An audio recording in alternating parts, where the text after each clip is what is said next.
નમસ્કાર મિત્રો, શું તમે ક્યારેય એવા માણસને મળ્યા છો જે એમ માને કે દુનિયાનું આખું જ્ઞાન એના જ મગજમાં ભરેલું છે?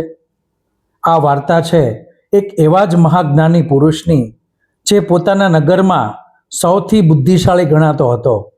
પણ એક દિવસ નદી કિનારે રમી રહેલા 7 વર્ષના નાના બાળકે તેને એક એવો સવાલ પૂછ્યો જેણે આખા નગરના વિદ્વાનની બુદ્ધિને કાયમ માટે હલાવી દીધી.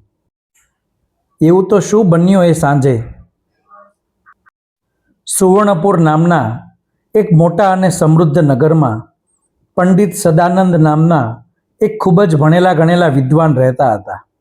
સદાનંદે અનેક શાસ્ત્રો વાંચ્યા હતા, જાત જાતની વિદ્યાઓ શીખી હતી અને મોટા મોટા રાજાઓના દરબારમાં જઈને શાસ્ત્રાર્થમાં વિજય મેળવ્યો હતો. આખા નગરમાં તેમની બુદ્ધિના વખાણ થતા.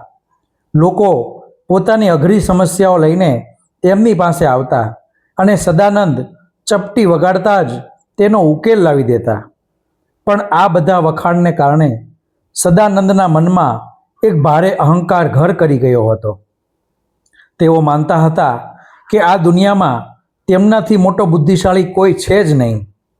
તેઓ બાકીના સામાન્ય લોકોને મૂર્ખ અને અજ્ઞાની સમજતા હતા. જ્યારે પણ કોઈ તેમની પાસે આવતું ત્યારે તેઓ મદદ તો કરતા જ, પણ સાથે સાથે સામેવાળા માણસને એવો અહેસાસ કરાવતા કે તે સાવ નકામો છે. એક દિવસ પંડિત સદાનંદને બાજુના રાજ્યમાંથી એક બહુ મોટા સન્માન સમારોહ માટે આમંત્રણ મળ્યું. સદાનંદ પોતાની બુદ્ધિનું પ્રદર્શન કરવા માટે ખૂબ ઉત્સાહિત હતા. તેઓ પોતાના જ્ઞાનના ઘમંડમાં ચાલતા ચાલતા નીકળી પડ્યા. રસ્તામાં એક ઘાટું જંગલ આવતું હતું. સદાનંદે વિચાર્યું કે તેઓ શોર્ટકટ રસ્તો લઈને વહેલા પહોંચી જશે, પણ નકશા અને પુસ્તકોના જ્ઞાન પર વધારે પડતો ભરોસો રાખવાના કારણે તેઓ જંગલની વચ્ચે જતા જ રસ્તો ભૂલી ગયા. સાંજ પડવા આવી હતી અને જંગલ વધુને વધુ ભયાનક થઈ રહ્યું હતું. સદાનંદ ગભરાવા લાગ્યા. પુસ્તકોમાં લખેલી કોઈ પણ વિદ્યા તેમને બહાર નીકળવાનો સાચો રસ્તો બતાવી શકતી નહોતી. તેઓ આમ તેમ ભટકી રહ્યા હતા. ત્યાં જ તેમને દૂરથી વહેતી નદીનો અવાજ સંભળાયો. સદાનંદ દોડીને નદી કિનારે પહોંચ્યા. નદી ખૂબ જ પહોળી હતી અને સામે પાર જવા માટે કોઈ મોટો પુલ નહોતો. ત્યાં કિનારે એક નાની લાકડાની હોડી પડી હતી અને તેની બાજુમાં એક નાનો છોકરો જેનું નામ કાનુડો હતું તે માટીના રમકડા બનાવી રહ્યો હતો. કાનુડો માંડ 7-8 વર્ષનો ગામડાનો સાદો છોકરો હતો. સદાનંદને થયું કે આ અજ્ઞાની બાળકને શું ખબર હોય, પણ અત્યારે નદી પાર કરવા માટે આના સિવાય બીજો કોઈ રસ્તો નથી.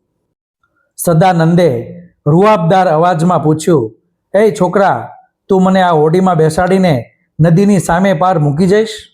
મારે ખૂબ જ અગત્યના કામે જવાનું છે." કાનુડાએ હસીને ઉપર જોયું અને બહુ આદરપૂર્વક કહ્યું, "હા પંડિતજી, કેમ નહીં? આવો, હોડીમાં બેસી જાઓ, હું તમને સામે પાર પહોંચાડી દઈશ." સદાનંદ ગર્વથી હોડીમાં બેઠા. હોડી ધીમે ધીમે નદીના પાણીમાં આગળ વધવા લાગી. પણ સદાનંદને ક્યાં ખબર હતી કે નદીની વચ્ચે એક એવું રહસ્ય છુપાયેલું છે જે પુસ્તકોમાં ક્યારેય લખાયું નહોતું. હોડી શાંતિથી વહી રહી હતી. પંડિત સદાનંદને શાંત બેસવાની આદત નહોતી. વળી પોતાની બુદ્ધિનું પ્રદર્શન કરવાનો મોકો તેઓ કેવી રીતે છોડે? તેમણે પેલા નાના કાનુડા સામે જોયું, જે બહુ જ ધ્યાનથી હોડી ચલાવી રહ્યો હતો. સદાનંદે પૂછ્યું, "છોકરા, તું આખો દિવસ આ નદી કિનારે જ પડ્યો રહે છે? તું ક્યારેય શાળાએ ગયો છે? તે કોઈ મોટા પુસ્તકો વાંચ્યા છે? તને ઇતિહાસ કે ભૂગોળ વિશે કંઈ ખબર છે?" કાનુડાએ નિર્દોષતાથી માથું ધૂણાવ્યું અને કહ્યું, "ના રે પંડિતજી, હું તો ભણ્યો નથી. મારી આખી જિંદગી આ નદી અને હોડીની આસપાસ જ વીતી છે." સદાનંદ મોટેથી હસી પડ્યા અને બોલ્યા, "અરે રે, તો તારી જિંદગીનો પા ભાગ એટલે કે 25% જિંદગી પાણીમાં ગઈ. તને એ પણ નથી ખબર કે દુનિયા કેટલી મોટી છે. કાનુડો ચૂપ રહ્યો અને હોડી ચલાવતો રહ્યો. થોડી વાર પછી સદાનંદે બીજો સવાલ ફેંક્યો. અચ્છા, તને વિજ્ઞાન કે તારાઓ વિશે કંઈ ખબર છે? આ નદીનું પાણી ક્યાંથી આવે છે અને ક્યાં જાય છે એનું જ્ઞાન છે તને? કાનુડાએ ધીમેથી કહ્યું, ના પંડિતજી, મને બસ એટલી ખબર છે કે આ નદી આપણને જીવન આપે છે અને હોડી આપણને પાર ઉતારે છે. સદાનંદે કપાળ પર હાથ મૂક્યો અને બોલ્યા, ભગવાન ભલું કરે તારું. તારી તો અડધી જિંદગી પાણીમાં ગઈ. તું સાવ અજ્ઞાની રહી ગયો. કાનુડાના ચહેરા પર હજી પણ સ્મિત હતું. તેને પંડિતજીની વાતોનું બિલકુલ ખોટું ન લાગ્યું. તે સમજી ગયો હતો કે પંડિતજી પોતાના જ્ઞાનના ભાર નીચે દબાયેલા છે. નદીના મોજા ધીમે ધીમે વધી રહ્યા હતા. પવન તેજ થઈ રહ્યો હતો, પણ સદાનંદ પોતાની ધૂનમાં મસ્ત હતા. તેમણે ત્રીજો સવાલ પૂછ્યો, તને રાજનીતિ કે અર્થશાસ્ત્ર ખબર છે? રાજાઓ કેવી રીતે રાજ ચલાવે છે એ ખબર છે? કાનુડાએ ફરી નકારમાં માથું હલાવ્યું. સદાનંદે નિસાસો નાખ્યો. તારી તો પોણો ભાગ એટલે કે 75% જિંદગી ધૂળમાં મળી ગઈ છોકરા. તે જીવનમાં કંઈ જ મેળવ્યું નથી. બરાબર એ જ સેકન્ડે આકાશમાં કાળા ડિબાંગ વાદળો ઘેરાઈ ગયા. શાંત દેખાતી નદી અચાનક રૌદ્ર સ્વરૂપ ધારણ કરવા લાગી. મોટા મોટા મોજા હોડી સાથે ભટકાવા લાગ્યા. હોડી હચમચી ગઈ. સદાનંદના હાથમાંથી તેમનો પોથી પુસ્તકોનો થેલો સરકી ગયો. વાતાવરણ એટલું ભયાનક થઈ ગયું કે સદાનંદનો બધો જ અહંકાર એક ક્ષણમાં ગાયબ થઈ ગયો અને તેમનો ચહેરો ડરથી ફિક્કો પડી ગયો.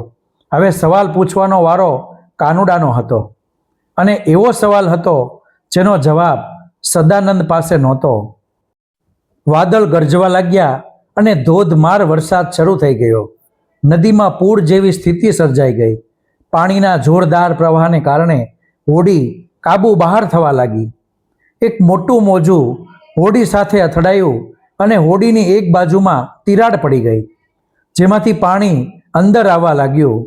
પંડિત સદાનંદ ધ્રુજવા લાગ્યા.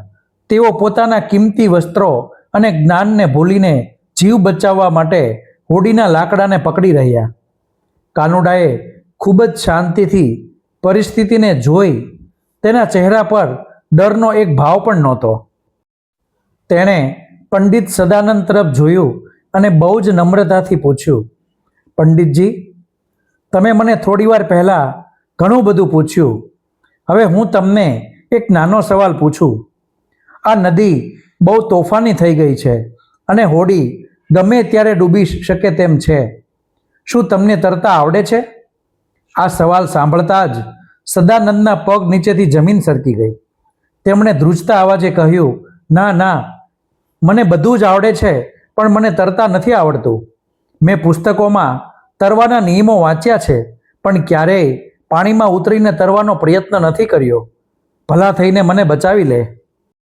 કાનુડાએ હોડીને સંભાળતા સંભાળતા કહ્યું, અરે પંડિતજી, જો તમને તરતા નથી આવડતું તો તમારી આખી એટલે કે 100% જિંદગી પાણીમાં જઈ રહી છે. તમારા પુસ્તકો અને તમારું જ્ઞાન આ તોફાની પાણીમાં તમને કેવી રીતે બચાવશે? સદાનંદ પાસે આ વાતનો કોઈ જવાબ નહોતો. જે માણસ પોતાને સૌથી બુદ્ધિશાળી સમજતો હતો, તે આજે એક નાના બાળકની સામે લાચાર બનીને ઊભો હતો.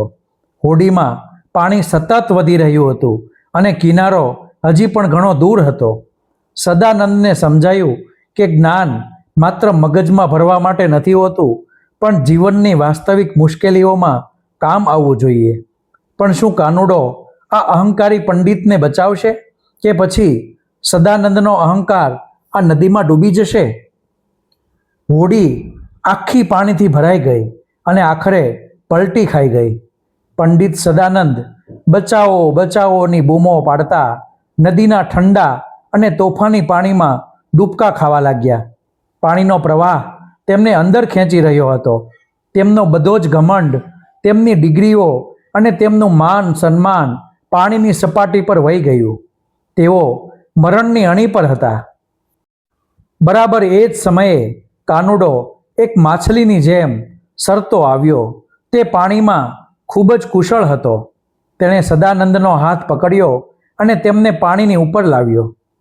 કાનુડાએ પોતાની નાની ઉંમર છતાં અદ્ભુત હિંમત બતાવી.